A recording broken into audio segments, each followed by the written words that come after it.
Hello, I am John. I am a truck driver. Are you thinking about becoming a truck driver? Stop. Just stop. Cut it out. Over-the-road trucking is not fun. You'll barely have time to see your friends and family. You'll barely have time to eat and sleep and shower. Case in point, I haven't showered in 3 days. I'm gonna go do that.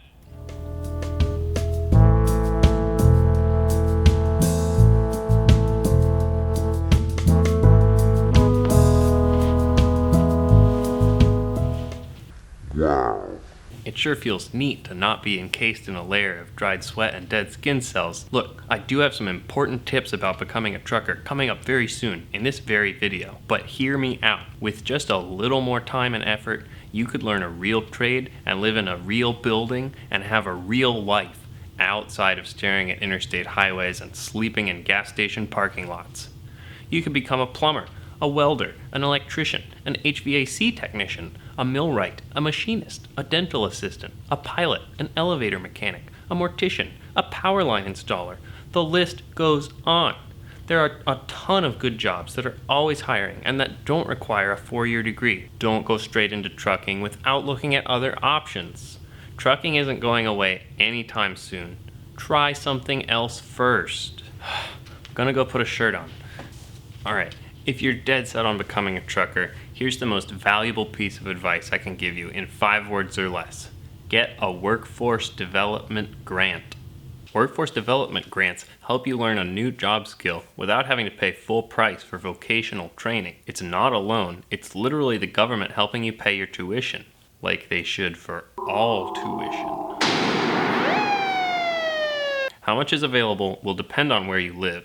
These grants are usually given out at the state level, not the federal level. They're mainly geared towards folks who have graduated high school but have not yet gone to college. If you already went to college and picked a super f***ing badass major like philosophy, you may not be eligible for this type of funding. But you are eligible to write a very good 15-page essay about how the practice of making higher education unaffordable is an immoral act under almost any recognized system of normative ethics, from deontology to consequentialism, citing at least 3 academic sources, and presenting your work cited in impeccable MLA format. One of the better grant programs that I've come across is in Indiana. They have a great website, nextleveljobs.org, where you can apply for up to $5,500 in tuition to learn not just trucking, but all kinds of jobs. Think getting forklift certified is hot?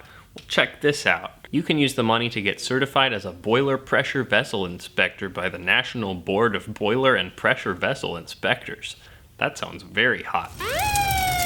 As with anything related to the government, there's a lot of fine print, and you might have to wade your way through multiple websites to find out the information you're looking for. If you're not finding the right resources in your area, try looking up apprenticeship programs and job training instead. Trucking companies that train new drivers really, unironically, don't want you to know about these grant programs. There's no reason to sign a year-long contract and give back thousands of dollars out of your first year's pay to get your CDL through a trucking company if you can just go and get it for free from a community college. But what if I'm not eligible for grant money? How do I get my CDL then? That's a great question, Tiny Laptop Man.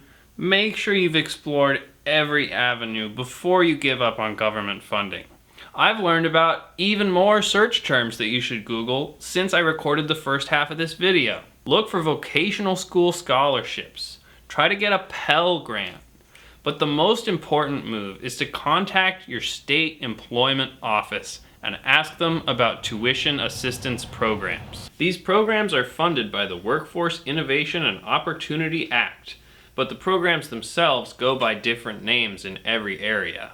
If you're in Northwest Wisconsin, for example, you're going to want the NWCEP. That's the Northwest Wisconsin Concentrated Employment Program. Basically, you're going to have to do some digging, maybe even make a couple phone calls, but I promise it's worth the hassle because, again, if you succeed, you can get your CDL for free.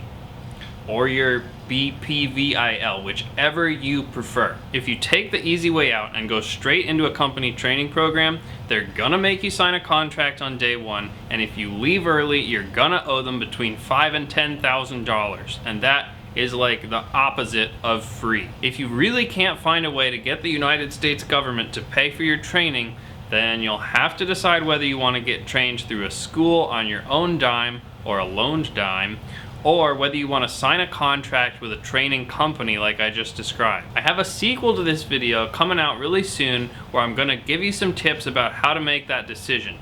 But if you haven't looked at grants yet, go do that first, because that is hands down the cheapest and least stressful way to become a trucker, at least in my opinion.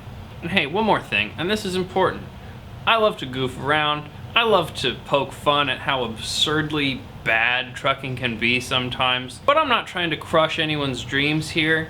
If you've watched all of my content and you still want to be a trucker, there's a good chance you're gonna love trucking. I got more than a couple comments on my Why I Quit video from happy truckers who told me that they're making six figures and getting home every day. And look, I'm not saying there aren't any good trucking jobs.